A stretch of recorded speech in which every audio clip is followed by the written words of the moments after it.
യാത്രക്കാർക്ക് ഇനി സെക്കൻഡുകൾക്കുള്ളിൽ എമിഗ്രേഷൻ നടപടികൾ പൂർത്തിയാക്കാം. കോഴിക്കോട് അന്താരാഷ്ട്ര വിമാനത്താവളത്തിലും ഫാസ്റ്റ് ട്രാക്ക് എമിഗ്രേഷൻ നിലവിൽ വന്നു. FTITTP അഥവാ fast track immigration trusted travel programme വഴി ഇനി നീണ്ട ക്യൂ ഒഴിവാക്കി യാത്രക്കാർക്ക് സെക്കൻഡുകൾക്കുള്ളിൽ ഇ-ഗേറ്റ്സ് ഇമിഗ്രേഷൻ പ്രക്രിയ പൂർത്തിയാക്കാം. ഇതുവഴി യാത്ര ചെയ്യുന്ന ഇന്റർനാഷണൽ യാത്രക്കാർ, ഡിപ്പാർട്ടിംഗ് യാത്രക്കാരായാലും അറൈവിംഗ് യാത്രക്കാരായാലും അവർ ഇമിഗ്രേഷന്റെ പോർട്ടലിൽ രജിസ്റ്റർ ചെയ്ത് ബയോമെട്രിക് ഒരു പ്രാവശ്യം കൊടുത്തു കഴിഞ്ഞാൽ പിന്നെ അവർക്ക് ഈ ഒരു സംവിധാനം ഉപയോഗിക്കാൻ പറ്റും. ഇങ്ങനെ ഇത്തരത്തിലുള്ള 4 ഇ-ഗേറ്റുകൾ ഡിപ്പാർച്ചറിലും 4 ഇ-ഗേറ്റുകൾ അറൈവലിലും ഉണ്ട്. സാധാരണ സംവിധാനത്തിലൂടെ 2 മിനിറ്റോളം എടുക്കുമ്പോൾ ഈ ഒരു സംവിധാനത്തിലൂടെ 20 സെക്കൻഡ് കൊണ്ട് യാത്രക്കാരുടെ ക്ലിയറൻസ് പൂർത്തിയാവുന്നതാണ്. ചെറിയ രീതിയിലുള്ള ചില നടപടിക്രമങ്ങൾ പൂർത്തിയാക്കിയാൽ എല്ലാ യാത്രക്കാർക്കും ഈ സംവിധാനം ഉപയോഗപ്പെടുത്താം.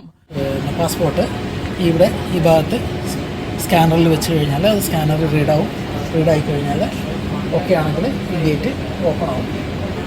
നെക്സ്റ്റ് അടുത്ത് നമ്മൾ ഫേസ് ഡിറ്റക്ഷൻ ആണ്. ആ ക്യാമറയിൽ ഫേസ് ഡിറ്റക്ഷൻ വന്ന് കാണിച്ചിരിക്കുന്ന ഡിസ്പ്ലേയിൽ കറക്റ്റായിട്ട് വന്നു കഴിഞ്ഞാൽ ആ സെക്കൻഡ് ഗേറ്റും ഓപ്പൺ ആവും.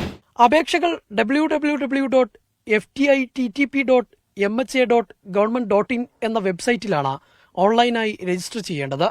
ജംഷീർ കൊടിഞ്ഞി, മീഡിയ 1, മലപ്പുറം.